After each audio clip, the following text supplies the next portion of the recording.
Many residents of Lagos State are familiar with the nitty-gritty of tax administration in the state, the policies, the players, the avenues of payment, and the interconnected nature of starting or running businesses within the state. Some people don't even realize what the rule is when living in one state and working in another. The Tax Talk is designed to furnish you with information on such vital elements of tax administration you are unaware of, or probably don't have the right information concerning. My name is Folasade, and my job is to help you navigate the tax landscape in the city of excellence. To begin the show, here is business news.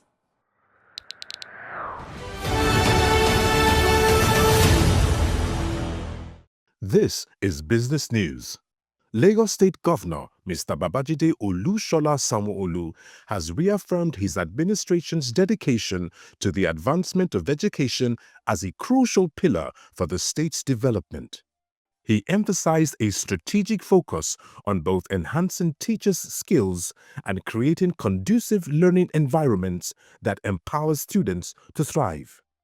The governor made this remark at the 27th quarterly meeting of the Universal Basic Education Commission Management with the executive chairman of the state's Universal Basic Education Board, themed Bridging the Gap Between Planning and Performance Towards Achieving Quality Basic Education, held at the Watercress Hotel, Ikeja, Lagos.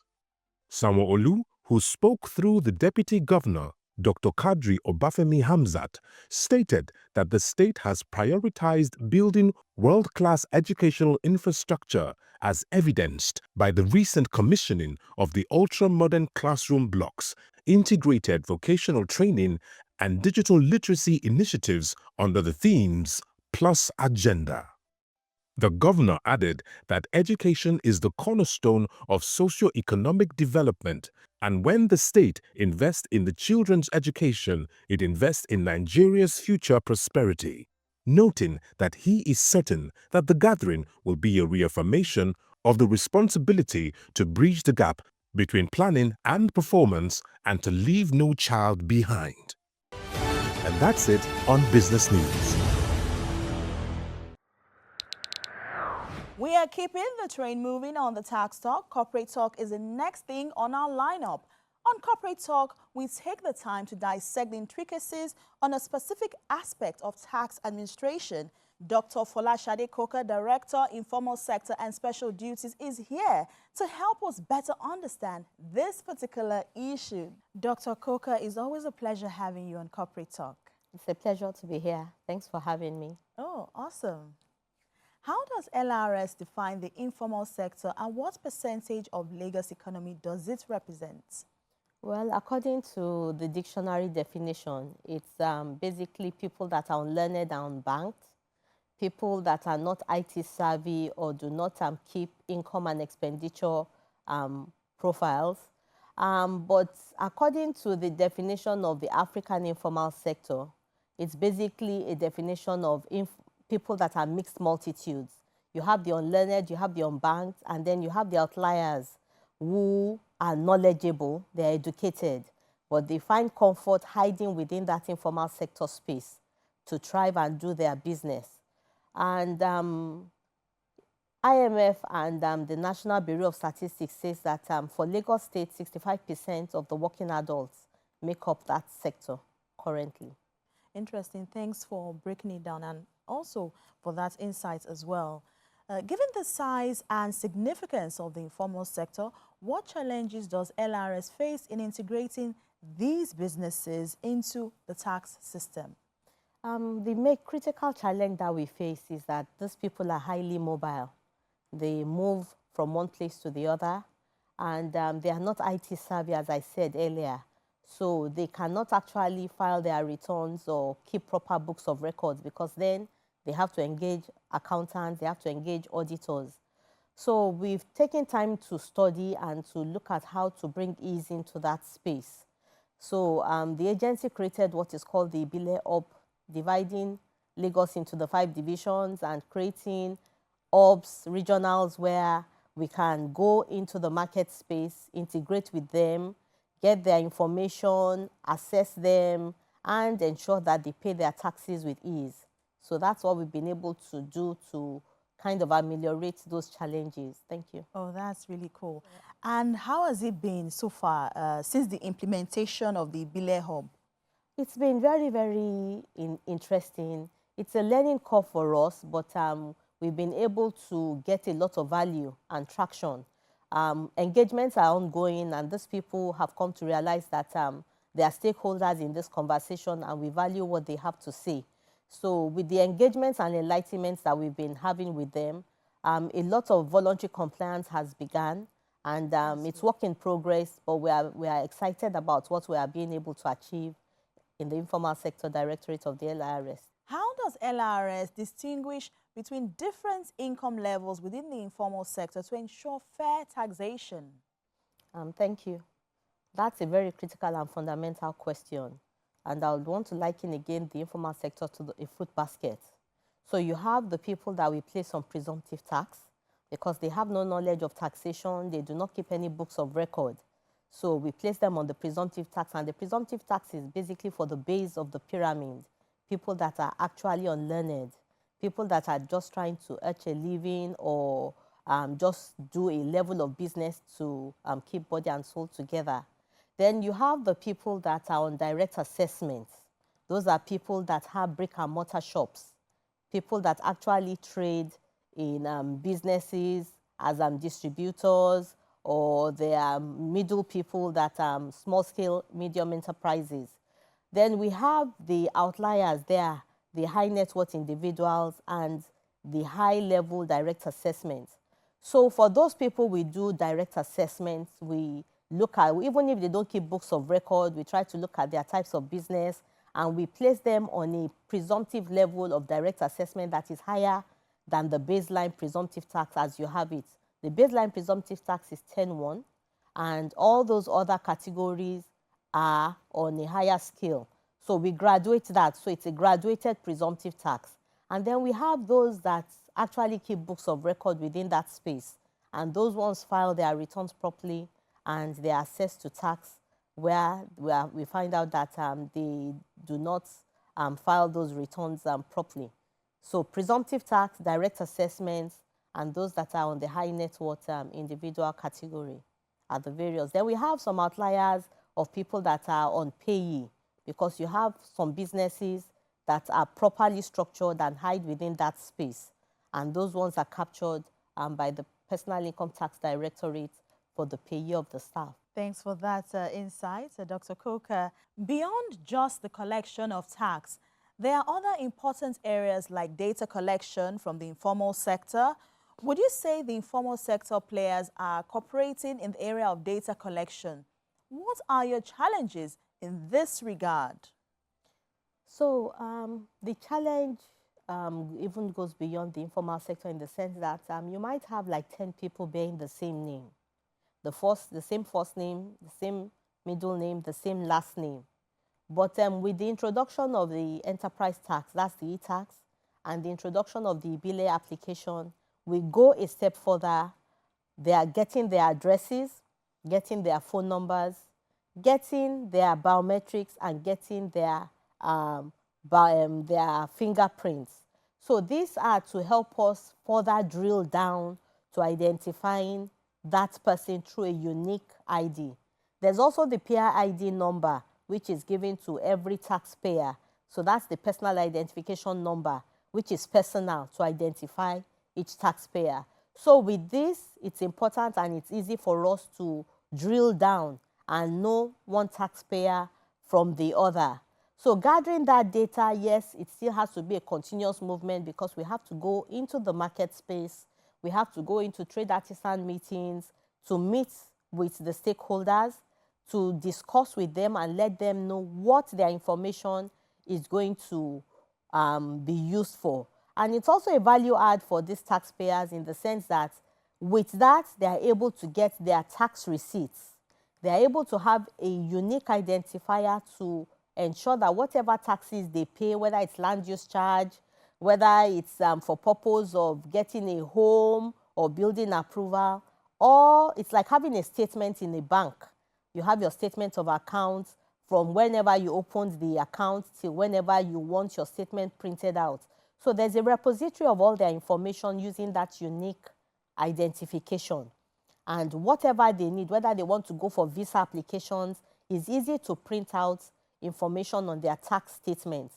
So it's a benefit for taxpayers to allow the tax authority to have this information to pay the taxes when due, so that whenever you have need for it, you are able to get all your tax history and to use it for whatever benefits or progress that you need it for. Thank you. In your opinion, how does the reform impact the informal sector? The critical thing that they are supposed to achieve in the taxation space, and especially the informal sector space, is to ensure that the people at the base of the pyramid who should be exempted from tax are exempted, to bring ease of payment and ease of collection for all the critical stakeholders in that conversation, the state and the federal, in the revenue service, the joint revenue board, to ensure that there's a benchmark for exemption, to ensure ease of payment, to ensure collaboration among the stakeholders, to ensure engagement, stakeholders' engagement and conversation, and the enforcement of the laws where necessary. Thank you. Dr. Coker, I would like to just get an insight on this, follow up to what you just said. The taxpayers in the informal sector, how are they reacting to the tax reform bills? Well, interestingly enough, we have questions, people asking questions that how is it going to impact them? And that's why stakeholders' engagement is very, very critical, because this category of people in this space need to know, they need to understand, and it will take away assumptions and expectations that are not there. So we take time to engage and enlighten them, to let them know that yes, for those that are learned within that space, they still need to file their returns. For those that are unbanked and need support for purpose of compliance, we will ensure that they have the benefits of the presumptive tax. And then we would also look at their case on a case-to-case, those that shouldn't be paying tax also. But the reality of the reforms is that it's data-based. We need to gather data, we need to clean the data, we need to assess the data to now be able to enumerate and ensure that those that should pay would pay. So beyond the reform comes data analytics, and the Revenue Service has started that, and I'm sure that it will be a value add to the people in that informal sector. Definitely. Yeah. How do you think these reforms would balance the need for tax revenue while supporting the growth of businesses, especially in the informal sector? It all goes back again to the law. It's honest declaration. So for business people who honestly and sincerely declare their returns, who take time to keep their books of records, I'm sure that they would have a good value add from the bills when they are passed into an act. For those that do not keep books of records and all that, they'll still have the support of the various revenue service authorities to help them and guide them to ensure that they are not taxed beyond or above what they should pay. And that goes back to what they should pay, when and where and how, the 5 Ws and the H. And we are training our staff in this regard, and we are ensuring the taxpayers that they will definitely have the support that they need to comply where necessary. But beyond revenue is the fact that data is also key, and I'll keep on saying that. And data gathering is going to be the foundation for all the benefits that the taxpayers in this space will get going forward. So in a nutshell, data is key, data is critical. Why was the operation Show Your Parents Tax Receipts introduced in schools? And what are its benefits for parents and the tax system in Lagos State? The premise on which that was based, that's the operation Show Your Tax Receipts by parents of children going to school in Lagos State, is one, is taxpayers' money that makes free education possible in Lagos State. It's because people pay their taxes. That is why government has the required income or revenue to be able to drive a lot of laudable initiatives that Lagos State does currently. So we feel that since parents have children benefiting from that free education, they also must contribute a little token into the government purse to ensure that the next child is also able to go to school free. Because when you continue to take, just using a basic analogy, you continue to take fruit from a basket and nobody is putting anything back into that basket, the basket will definitely go empty one day and nobody will have fruits to take. So as you are taking fruits out of the basket by way of free education for every child, irrespective of wherever you come from across Nigeria, everyone goes to school free in Lagos. So we must ensure that the basket doesn't go empty so that the government can continue to do the laudable initiatives that they do. And we engage parents, we let them understand what this is all about. And it doesn't take away from the schools being free. WAEC is being paid free, Becker is being paid free. The child ends up going to 365 days times 6 years free in Lagos. So paying that little stipend by way of that baseline presumptive tax to ensure that the next child goes to school is an advocate, and it's a drive that we at the LRS, charged with the duty of ensuring optimum revenue for the state government, have been mandated to drive. And we have a lot of parents who are buying into it, who understand the justification behind it, and who feel that it's a laudable thing for them to do. So a lot of compliance is being seen now, and it's collaboration between ourselves at the LRS with the Ministry of Education.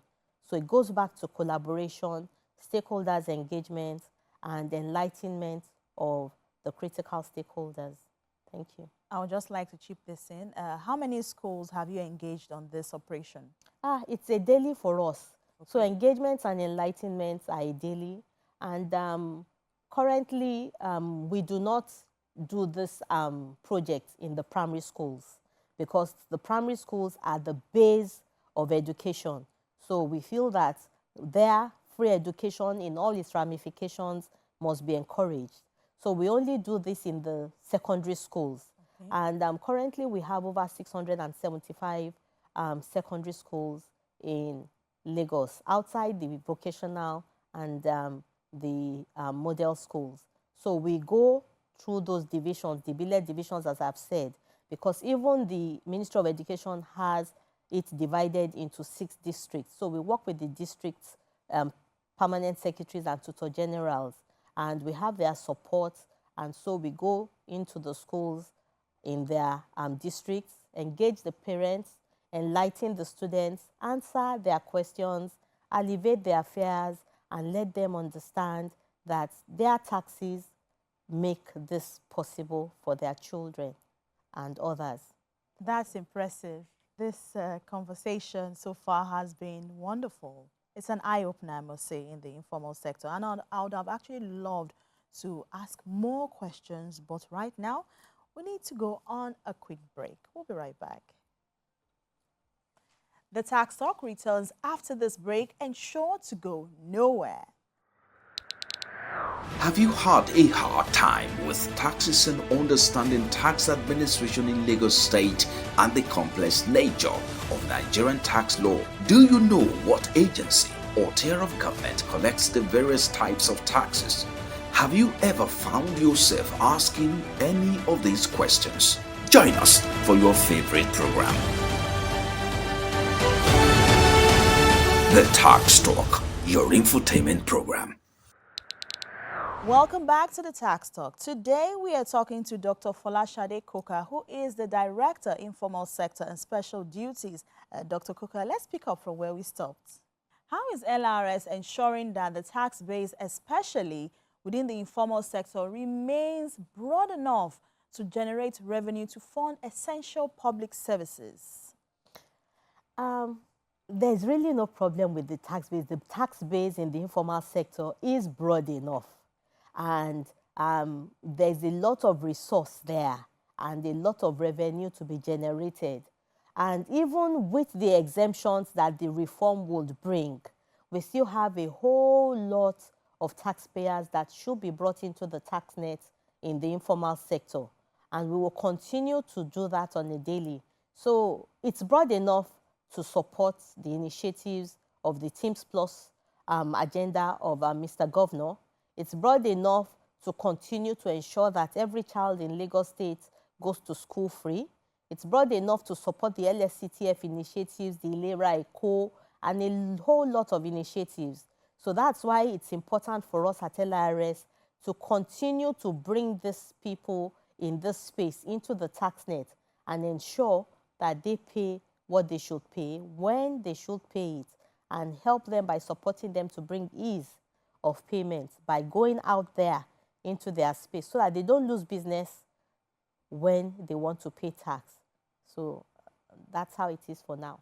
Well said. How does LRS envision the future of its relationship with the informal sector, and what strategies are being considered to foster greater cooperation, trust, and long-term engagement? It's going to be, or it is already, a mutually beneficial relationship, in the sense that governance is basically a give and take kind of conversation and relationship, where the taxpayer does the needful, fulfills their civic obligations, pays their tax, and the handshake from government is provision of the basic amenities, road infrastructure, security, safety.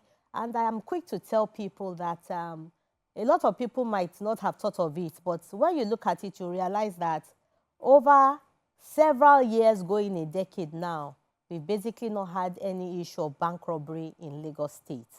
That comes at a high cost, and that is how high government takes security.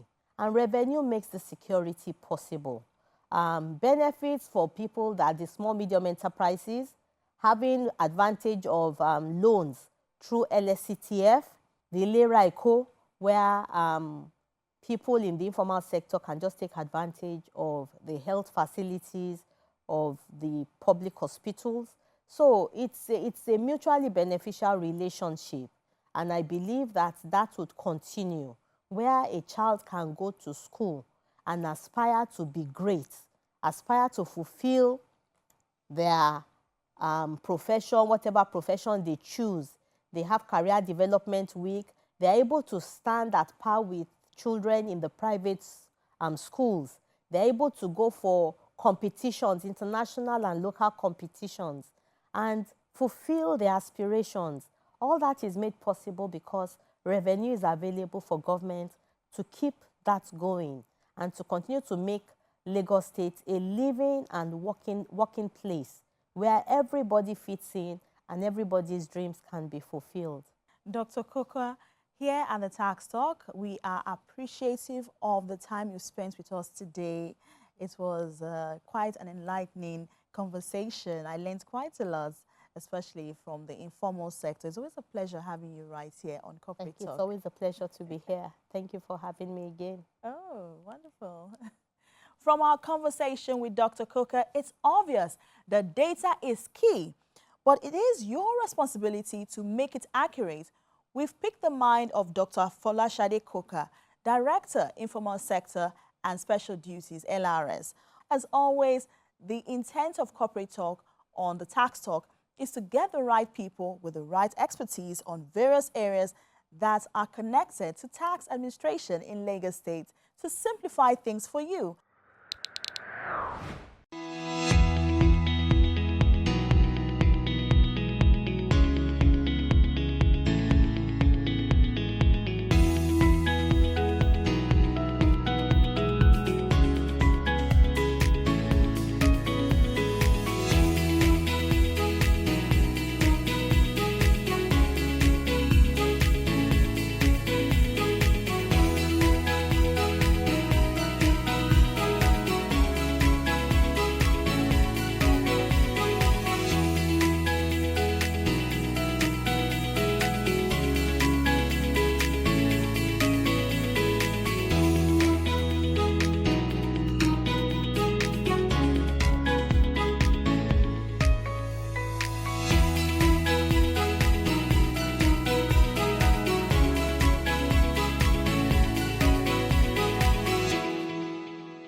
keeping both informed and entertained on the Tax Talk. I would like to suggest you don't shy away from engaging with our posts on social media too. Follow, subscribe, share, like and comment, and we'll be really grateful. My name is Folasade, and this is where we draw the curtains on the show. Enjoy the rest of your day.